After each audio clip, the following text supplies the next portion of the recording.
need it. Anyway, hello.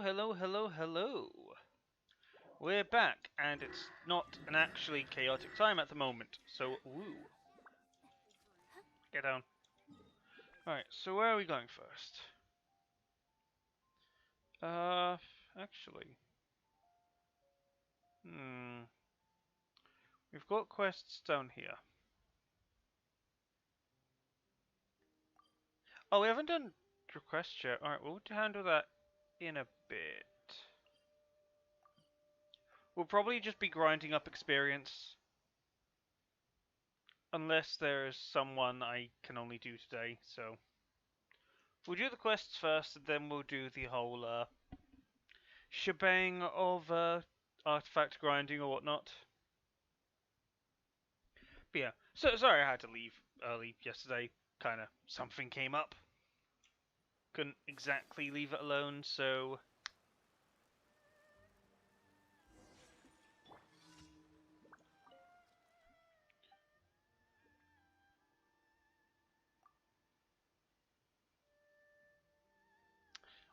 I'm 100% sure this is the same kid who had a quest who, saw a ghost because he doesn't want to do school or something?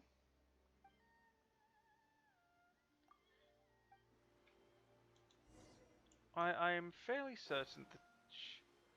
No, I think the correct... Because there is a correct answer for this.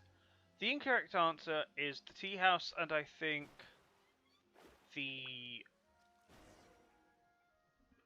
Not the iron ore, because I think you have to follow the exact offerings.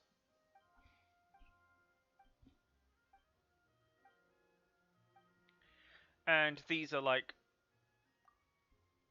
The paper cranes is a tedious task because you put a lot of time and effort into it, which is supposed to be... The offering doesn't matter, it's the hard work behind it. So in the other one, it's 10 iron ore and something else. And it's like, oh, you have to get the iron ore. So that shows you're breaking a lot of rocks and doing a lot of hard manual labor. That's supposed to be the point of that entire side quest.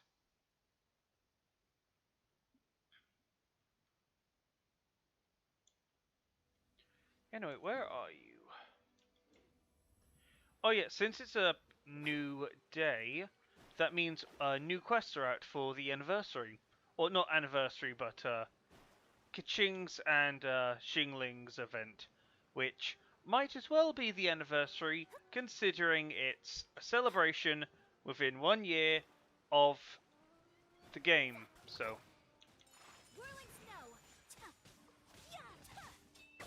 actually, I just realised I didn't check this. Do I? Oh, I've got mail.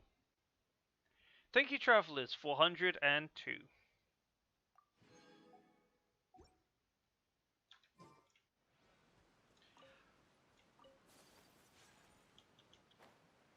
Just to point where we are right now, we are at 3,000. I've barely been hoarding, and we're already at 3,000. Then again, I've done one of the events which gave 400 gems, the back-to-back fights which give a solid 100, and then the actual quest which gives a fair amount. I just hope that this is enough for some people. I mean, I also... Like, at the very beginning of the game, people were given, like, what was it, 10 not quaint fates, like, destined fates, or what are they called? They're called intertwined fates.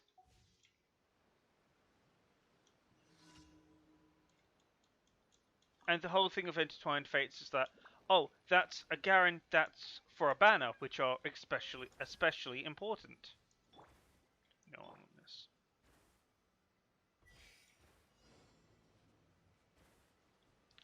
And so when you use them, you're using them for a banner that it's really hard to get, and you typically only get a choice between a quaint and actually hold on, I just realised it's a new month, and I've got a lot of resources kicking about. So after this, we'll check the shop.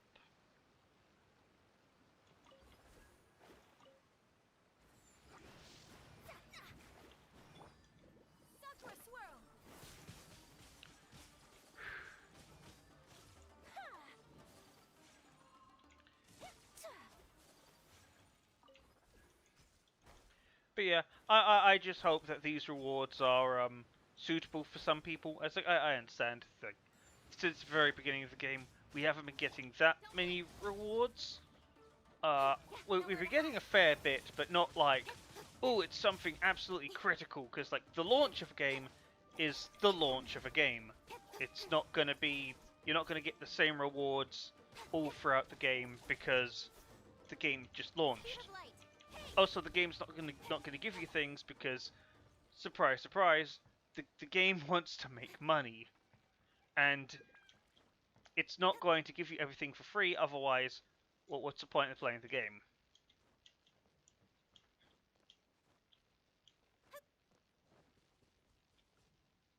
They could have gone the cosmetic route and just given everyone every single character, but then you wouldn't have like a lot of these characters completely worthless. Like I could probably put my cursor about here, and these would be all the ones that you would play at any one time. Maybe not even a traveler. But I think that's how do I put it? The benefit of the gacha system, where it doesn't force you to play the absolute best, even though there is technically an absolute best. Oh, let me just. I got an acquaintance. Let me use that. Although, is there an absolute best? No, I think there's always uh situations where every character shines. For example, I think Kokomi would be very good in with multiplayer stuff because she puts down a thing and it gives you a healing, which is what Bennett does, which is what Jean does. Although I think hers is generally stronger. But I think you can call her a multiplayer character. While Bennett is really good at buffing up your team, but only for a limited area, while Jean is good for giving some heal and some elemental reactions, with a really big front heal. Barbara is good for general healing and also good for a good upfront heal. So you've got different characters to fulfill similar roles, but they're always going to do something a little different. For example, Mona, she taunts and she can stun enemies to do more damage. Ayaka, she can knock enemies up, freeze them, and just do a lot of ice damage. Kaching can do a lot of electric damage and a lot of physical damage as well. Any other characters? Don't know about the Traveler because she's got 3 forms and it takes too long. Plus, Lumine is just better in every aspect. Ganyu is good for sniping. She's not good for close-up engagements, but can have an area of effect, so she's more a support than an actual damage dealer. Rosaria is good for physical damage and almost only physical damage. Zhongli is a tank and is good for if you want to survive a hit or use a shield.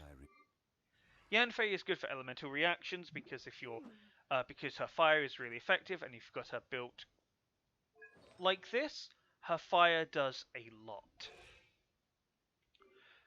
Noelle is a more damaged version of Zhongli, except you are using a great sword instead of a lance.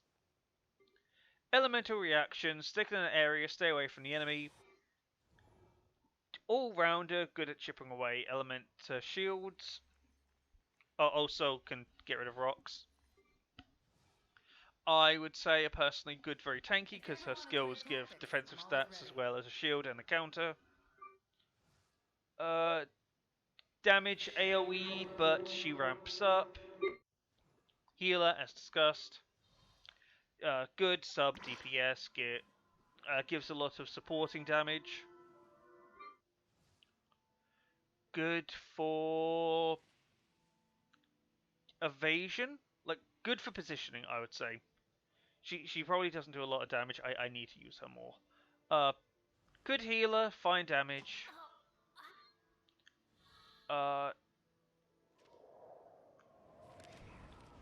alright. I think she does a fair bit of healing, but you need to be in combat. I don't think you need to be out to do that because her skill stays around. Good high DPS. No comment. AoE kind of thing. Good damage. I think just good damage in question. Probably sub DPS. No comment. Good with other elements because her entire skill is all about wind.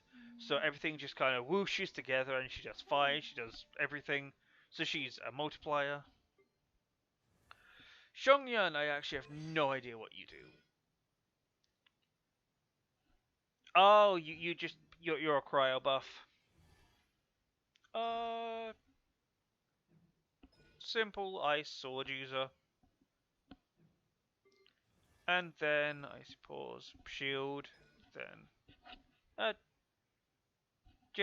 generally I guess kind of AoE healer.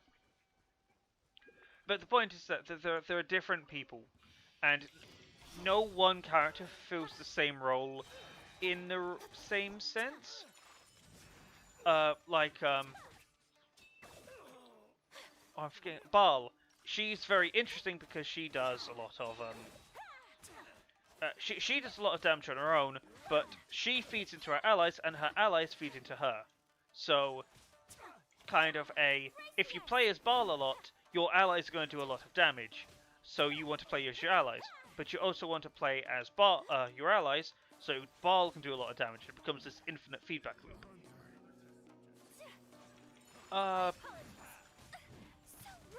Oh, come on, really?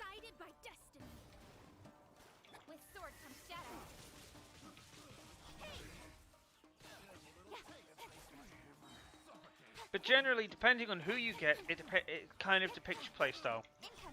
So if you got Baal as your first character, you're probably going to learn how to play Baal. And that will drastically change how you actually play the game.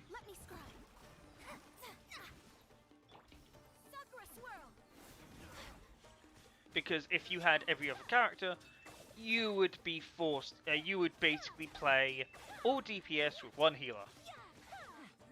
You would have no strategy, it would just be, give me all the damage, because all your resources would be going into 4 characters. Which is not how you play Pokemon, by the way, because yes, you can do that, and I think in Fire Red it even allows you to do that in some cases. But that's if you're just leveling one thing. That kind of defeats the spirit of building a team, because then you're playing very not one player, but you're not playing strategically, you're like bashing your head against a brick wall until it works.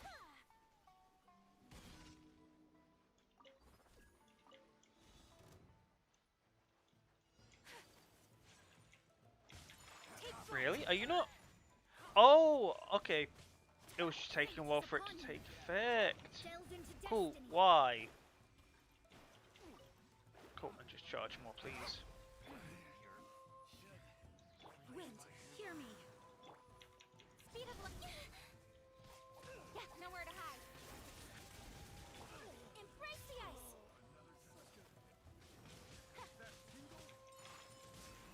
Written in the stars. Don't blink. With sword comes shadow. Not to mention, depending on the weapons you get. That's another thing, you get different weapons. So even if you did get all the characters, your weapons kind of define how you play and how you're going to do stuff. Because if you got only physical attacks and you got all the characters, well, you're going to use the physical characters to do anything, so... And I guess if you don't have either, you can make some sort of sub-DPS. So I think every character can work in some sense? I don't know. Basically me rambling.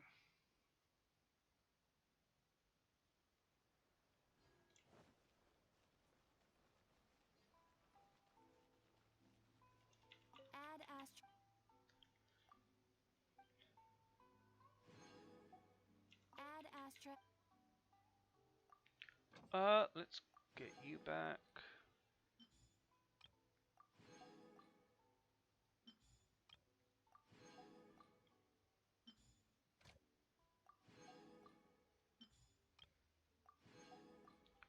Also, not to mention the fact that if you have all the characters and literally there's no difference between you and the top player, you're playing League of Legends because that's kind of how the game is right now. Everyone has, assuming you have all the characters, you have the rune pages. You've got rune pages that are the exact same as everyone else's. Let's go up here. Let's just do some experience grinding.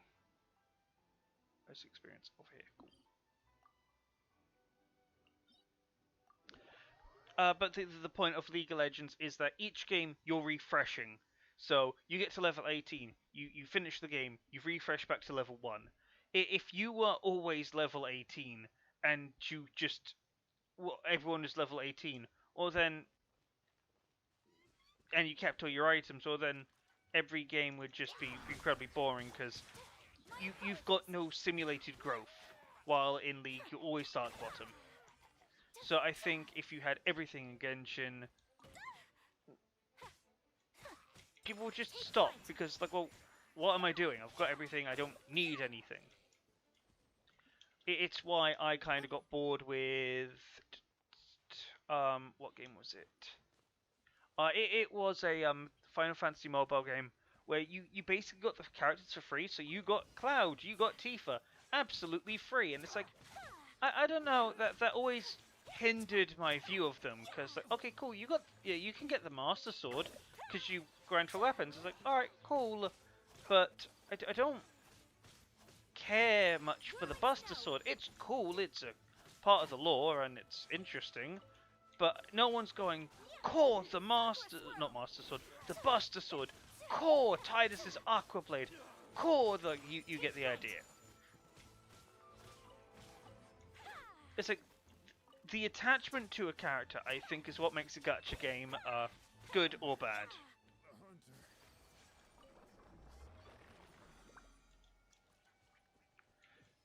So if you've got a gacha game with no characters, well, what are you really collecting? Okay, you've got these characters and you're just trying to kit them out as best you can, but you know what you want. You've just, and if you're given it or not, well then that just is going to annoy you. I guess also the argument is like, if you don't have the characters and you don't have the weapons, well then that's even worse. It's like, yes, but at least, no, not at least. How do I put this?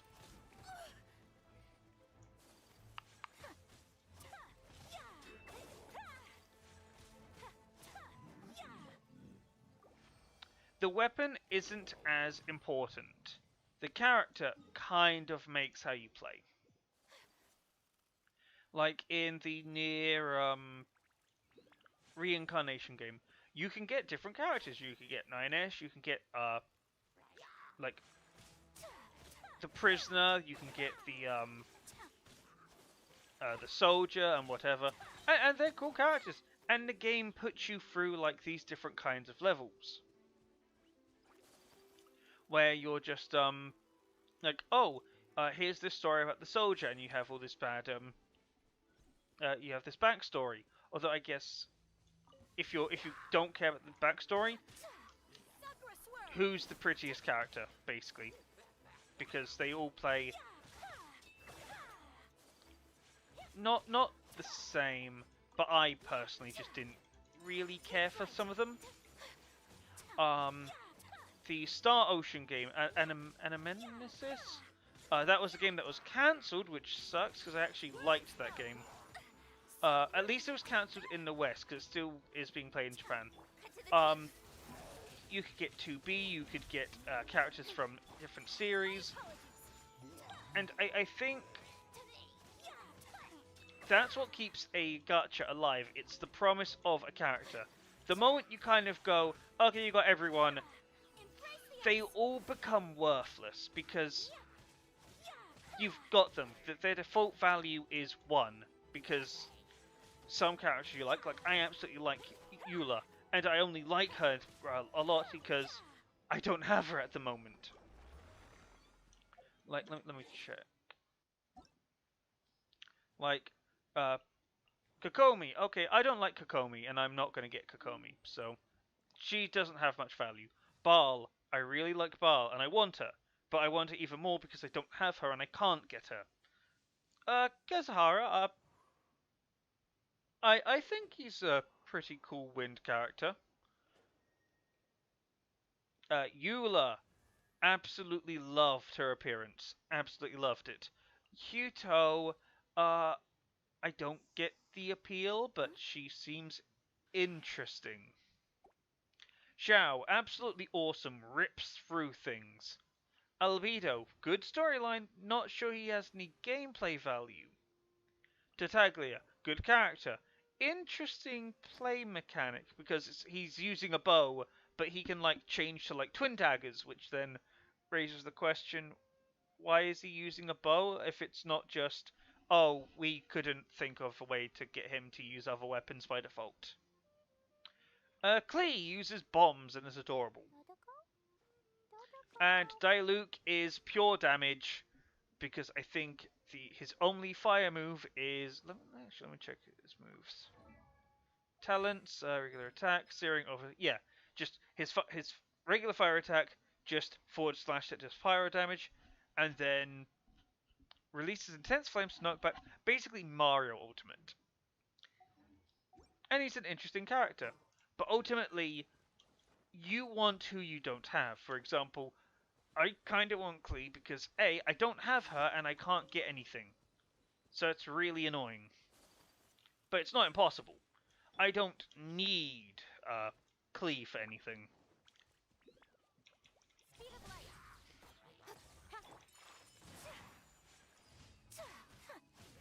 Decided by destiny. With sword comes shadow. Incoming.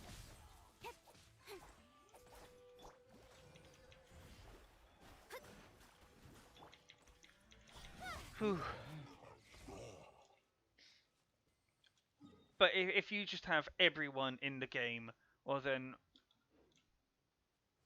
okay, you've got everyone in the game, and most are going to be thrown for the wayside. It's like, okay, who's the strongest units? Okay, these are all the strongest units, and the top 4 will always be there. There will never be anyone else. While at least some characters, it's okay, you don't have 1 or 2, but you do have 3, 4, 6, and 7. So you play with those characters, and they play really well. It's not critical you have the best because you're not min-maxing. Like, look, Mona, not supposed to be a solid DPS, but she's fine.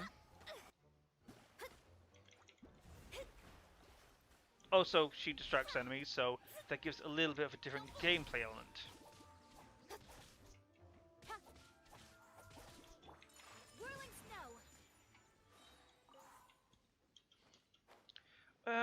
How do I put it?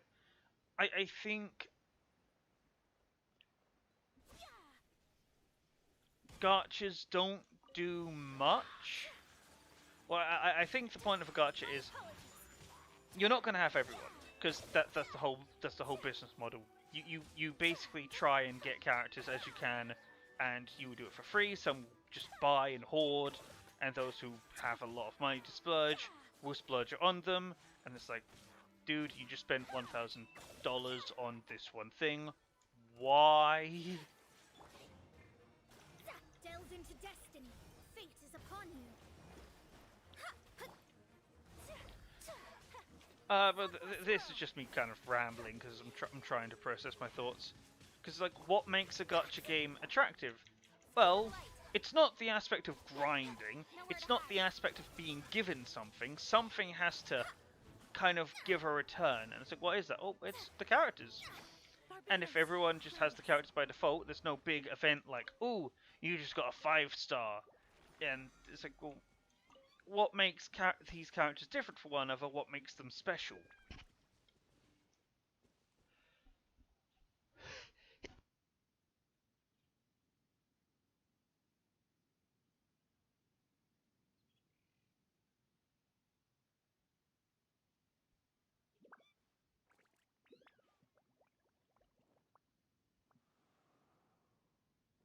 Sorry about that. I had to blow my nose real quick. That was not pleasant. Where was I? So, what makes a gacha? What makes a gacha game good as opposed to what makes a gacha game bad?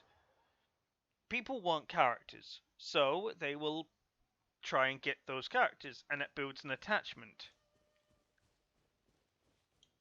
So I guess you could just give everyone the characters, and they might stick around for the plot. But people usually don't care for the plot. Let me scribe. Like, Don't blink. as Sentinels of Light from League just kind of proves, the plot isn't that critical.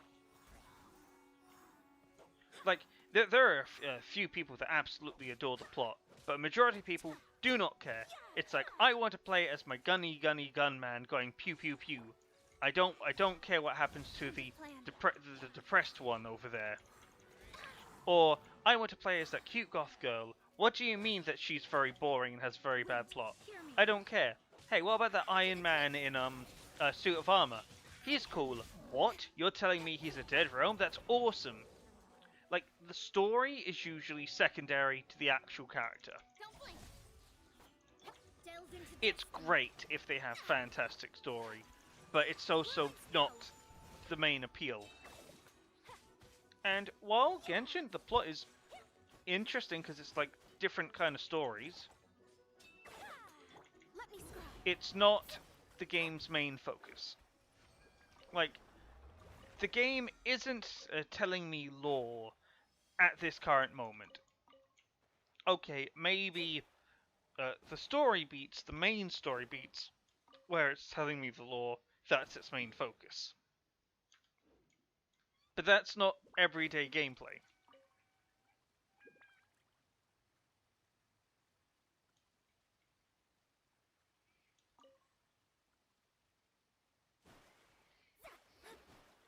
Incoming.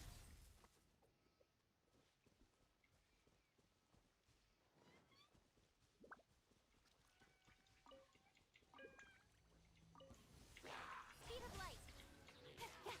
Decided. But at the end of the day, what makes a gacha, it's the characters. Don't blink.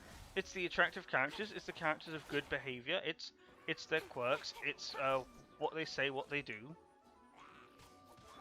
Kamisato art. Sometsu. Like Sephiroth. Sephiroth in, or I guess, yeah, Sephiroth in the Brave Exvius games. He's a good character, and he's an alright character in the game. You don't pull for him because you want you don't pull for him because you want you want his level of brand of DPS. Unless he's like the strongest one at that point in time. That's besides the point. You would play him because, hey, I like Sephiroth, and Sephiroth is a neat character.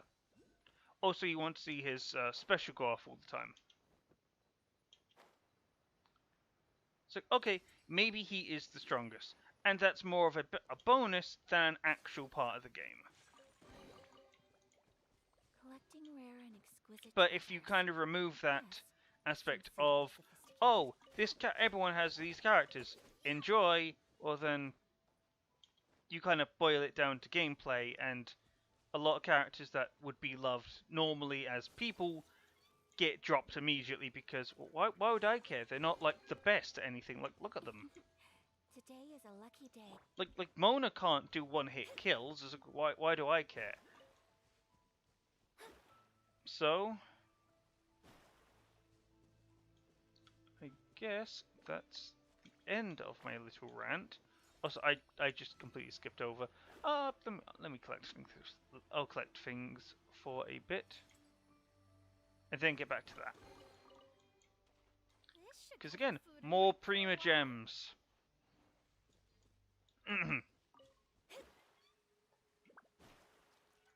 But no, characters make the gacha. That's what I kind of think. You don't have a gacha and then just say, oh yeah, everyone has all these characters, like that's it, go nuts, make the best team you can. Because there's no importance. Like, okay, maybe it's cool. Like, I think X Dive does an interesting job because it's a game where it's in Japan. You can see all the characters, so you can go, I want this character, Speed of light. and there's a difference between seeing Short them shadow. and knowing you have them already. My apologies.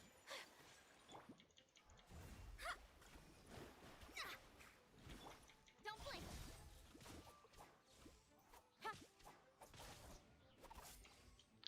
So I think that kind of mindset is bad for a gacha. Like, who's the best? Like, if League was a gacha, that would be horrible because, well, again, that's PvP, and gacha doesn't work for PvP unless you have very specific rule sets. Again, Brave Exvius has an arena setting where you can fight other people, but typically it's kind of one-sided because someone's got completely maxed things, Shadows of fate. and it's not fun at all. Incoming. Like, gacha does not work for multiplayer.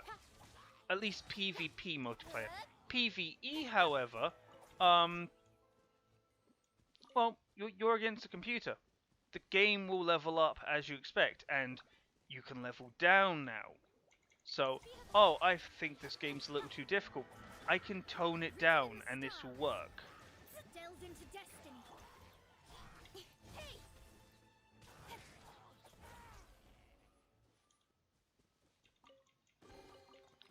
I Not just... bad, as far as Nope. treasure is concerned.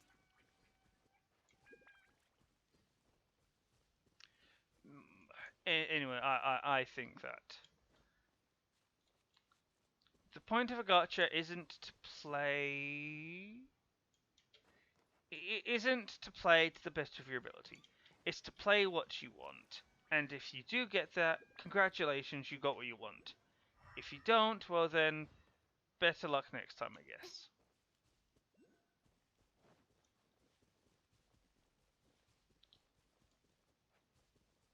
Like, I know in Fire Emblem Heroes, uh, I typically play who I get and who I like.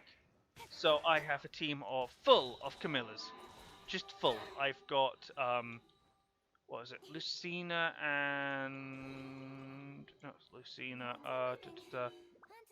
Byleth and... What's her name? I'm forgetting her name so hard. Edelgard, I think is her name. And it's like they're a combo unit because it's their summer outfit. And it's like they're an alright unit, and they're fun to look at. And then they'll move on to the next. They're still solid units, and there are future events where it's like, hey, you need to build a team. So you go, oh, well, I liked this character. I thought they were fun, and they were pretty strong, so I'll put them in the team. So you always have your list of favorites. If you get a character you like, congratulations, you get them. And you'll like them and use them more often than you would a character you were just kind of given. Like Mega Man in the X Dive series, like flat Mega Man. Why? Like, you'd play him for the event. He doesn't really have much purpose after that, but that probably is because he's a low tier character, like 3-star. He's not anything too brilliant. Collecting rare and exquisite treasures. Yes, this seems suitably sophisticated. Because he's just a worst first armor X. Because one, because to max him out, it gives him it gives him better leaf shield, and it gives him a better charge shot, which goes up to level 3. Level 3 charge shot technically doesn't do anything apart from some knockback and a bit more damage and a bit more area effect. But you would do more damage with the first, with the first armor X or just regular X actually.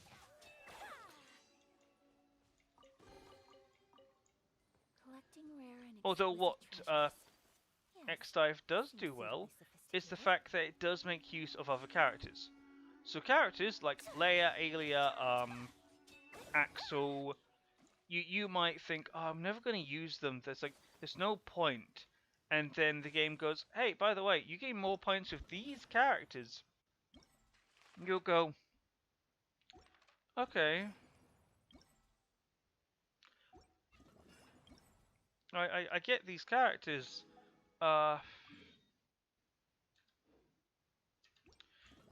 So I get more points for use these characters. Alright, well, I only have the weakest one, so I'll use him. And then you go, okay, I don't... It's like, okay, I've got this character who gives more points, so I'll use them. And they might give the highest tier to an unpopular character, and it's like, well, you give the most points, so I'll use you. So it's a balancing act. Because you could just play, theoretically, the best character of all time, or have everyone just give the same amount of points. And that is like, well, there's no point playing the character which works against you because you're not gaining power. And playing the character more gives you power.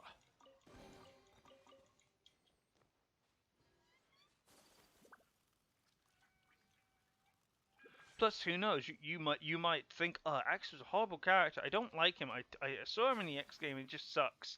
And then you actually play him, and it's like, well, hold on. He's nothing like that. He's actually really good. I love his little area of effect attack. And oh, he can do this invincible dash thing. Oh, that's so neat. Or it's like, oh, I don't. Why would I play Sigma? He's the bad guy. And then it's like, oh, he can do that move. Ooh. Like I think the element of a gacha, as well as some other systems in place, lets you experience characters you wouldn't normally play. Like, okay, you might not be a fan of X character, and playing them won't change your mind. Like, I don't like X, why would I still play X? You play X, and it's like, okay, I still don't like him. And it's like, okay, that's fair enough. It's like, the most you can ask is to try.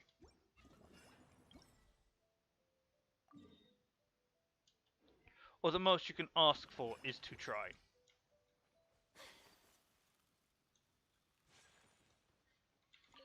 Because nothing sucks more than basically having a character you put your heart and soul into. It's like, yes, this character is going to be awesome. And then they're just glossed over, forgotten. It's like, okay, you like this character? We don't. Ignored. Completely worthless. Because it's kind of a callous mindset.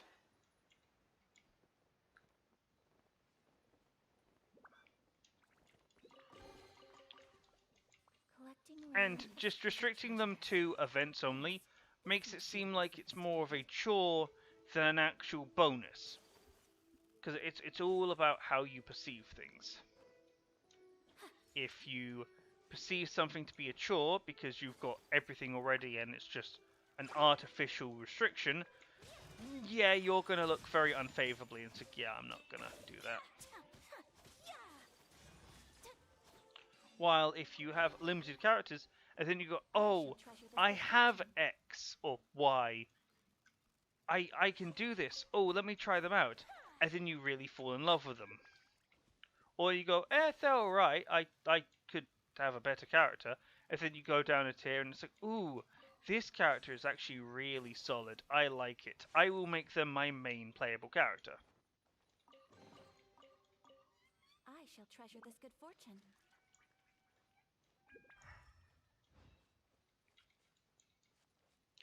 In conclusion, gacha games kind of work because there are characters involved that people will generally like, and they will only experience these characters if they are given random situations to acquire them. Because if you have a limited pool, well, you've only got so much to try out, and if you just had access to everything, you wouldn't care, because it's like, well, why would I care of X or Y or this or that? Like, Like, just go the strongest character, shrug.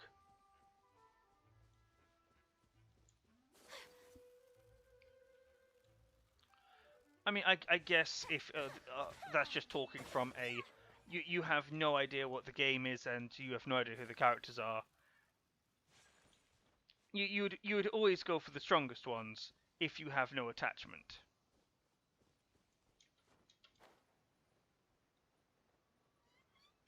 Which I believe is the key word. Attachment makes.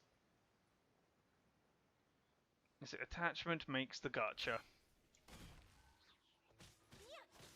Like that's why Mont is so beloved. That's why Rain is so beloved. That's why Laswell is so beloved. That's why a lot of characters are so beloved.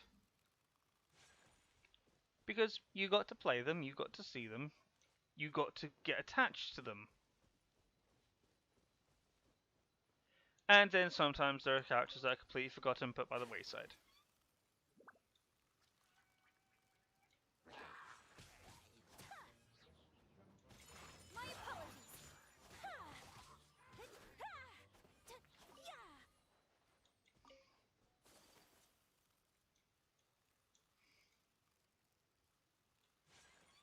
Anyway, with that ramble over, I hope. Am I still in the right area? Yeah, I'm still in the right area. Oh god, I have not been collecting a lot. Where is everything? I have to really hunt for these. Oh god.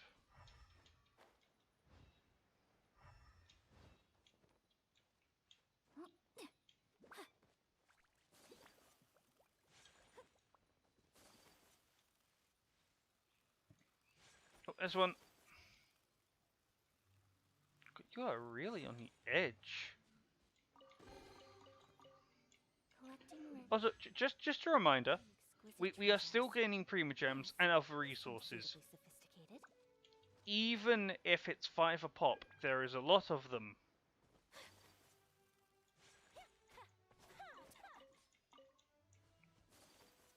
Like, this is way more than any other event.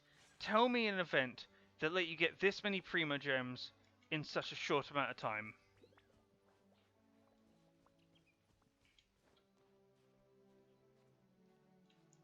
So I know there are certain events where it's like, oh, we'll give you one stage that's really hard and make it do a challenge, but it's never usually this big event, because this is 3 parts of an event.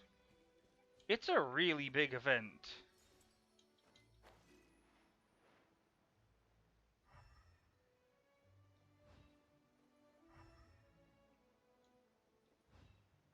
Again, they could have just done a lot of other methods with this event, but it's pretty big. There's a lot to find. They hid these things in a lot of places, and you don't just get the core rewards for collecting them. Like, the chests give you additional rewards, while the little leaf things give you additional progress. It's all...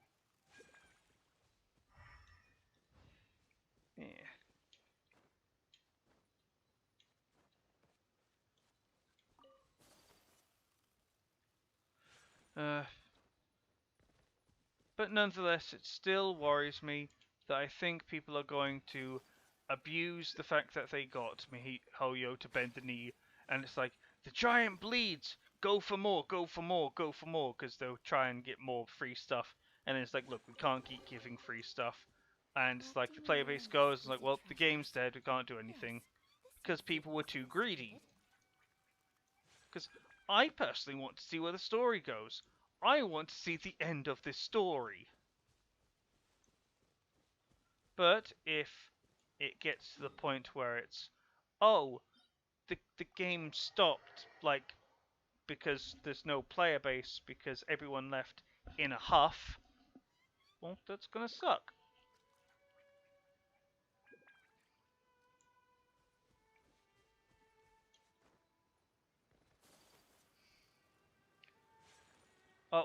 What's the not the needs and the many outweigh those of the few. That's a different one altogether. Uh, Yes, seems suitably sophisticated. Selfish individuals will try to get what they want at the cost of anyone and everyone. And if you can get enough of those individuals together, you can make a mob.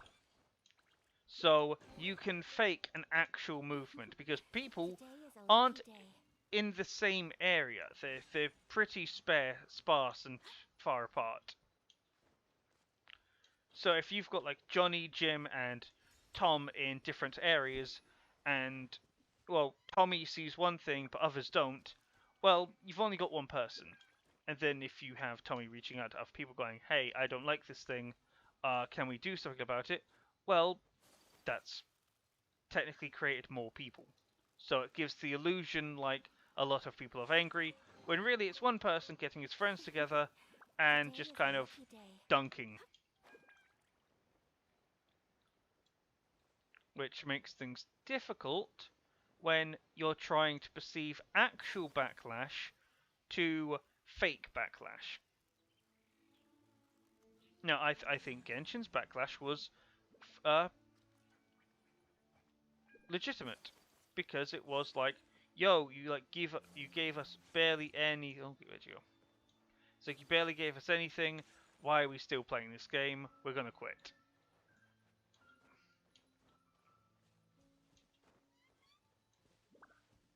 And it's like you should treat your fan base with respect, and you should treat it kind and well, like a fan base, not like a money.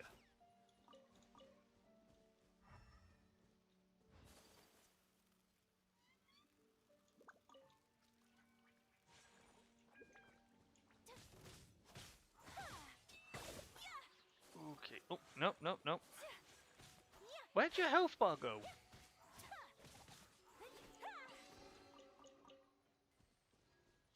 Alright.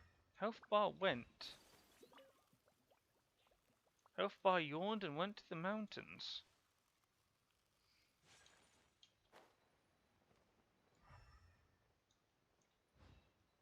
Oh, please tell me something here.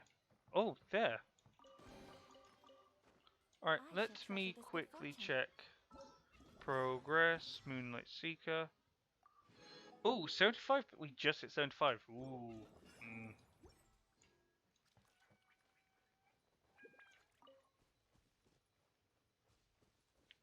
Alright, I'll keep hunting around a little bit.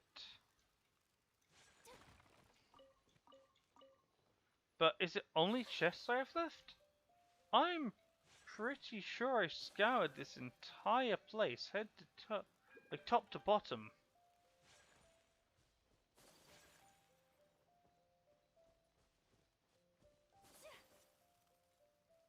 I must be missing something like up there. So let me try exploring up there first.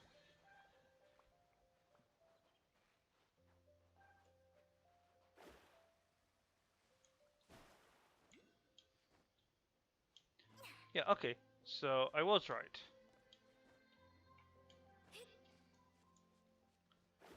Because it just kind of seems like, oh, this place is kind of hidden away. So they wouldn't really put anything up here. Nope, it's all valid. All valid.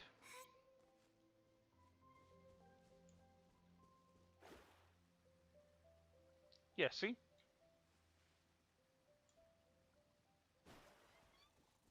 Let me see. Whirling snow. Yeah. Yeah.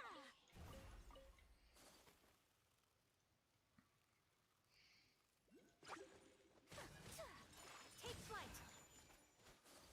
Yeah. Really?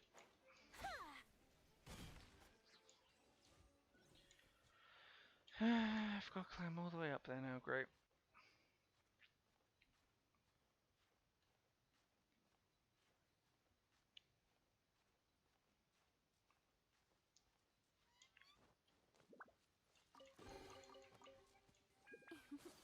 Today is a lucky day. Oh, we still got to climb up, alright. Wow, we really have to go high up. This just goes to show there is no Z-axis on a world map. Or Y-axis. Because in some games, X is this way, X is this way, oh, sorry, X is this way, Y is this way, and Z is this way. While in other games, X is this way, Z is this way, and Y is this direction.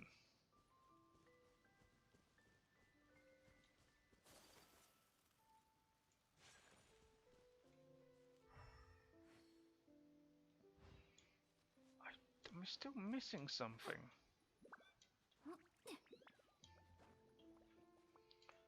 Come on. Surely I can't be going too high. Like, I can't go so high up, can I? Let's check if I'm in range. Oh, I'm not even out of the area yet. Actually, not even close.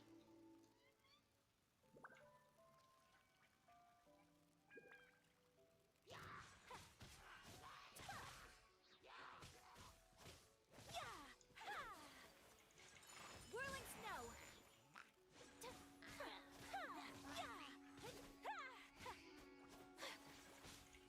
I really wish that would go away as soon as I killed the mage. But apparently not.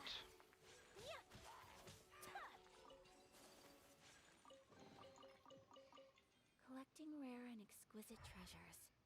Yes, this seems suitably sophisticated.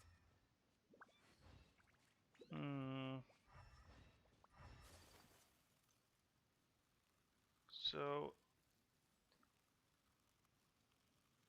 is everything here valid? Yeah, I'll skulk around a little bit. But if I can't find anything, I will just get the hint.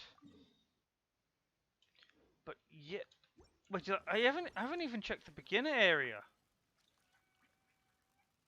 That's totally where they're gonna hide a bunch of the chests, because that's the beginning of the game.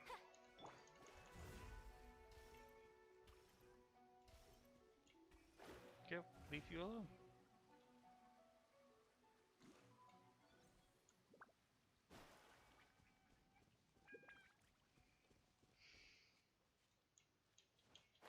Yeah, okay. Yeah, so the beginning of the game definitely had some chests here.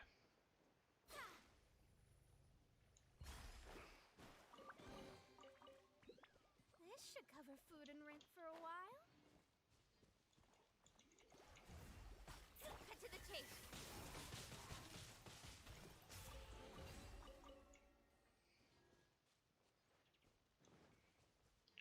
Okay, let's keep going up the path. Oh, lizard. I need more lizard tails.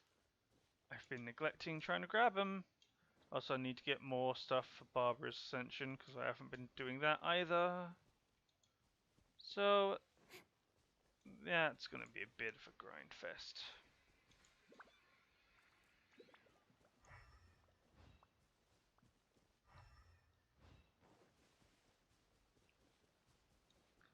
Alright, those chests definitely weren't 100%.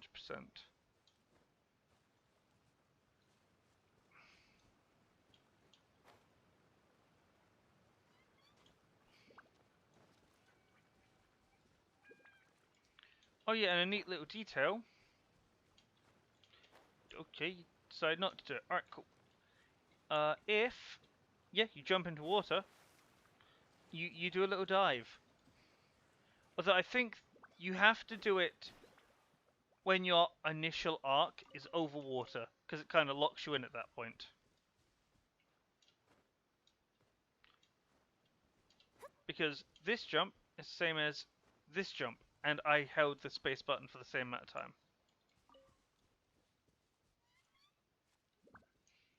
Really, is there nothing else?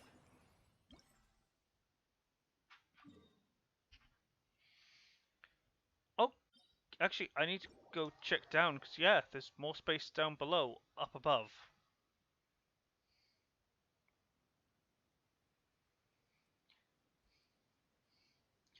Anyway, I'll put myself on mute because this will be a little boring and tedious, and I've got nothing much else to say.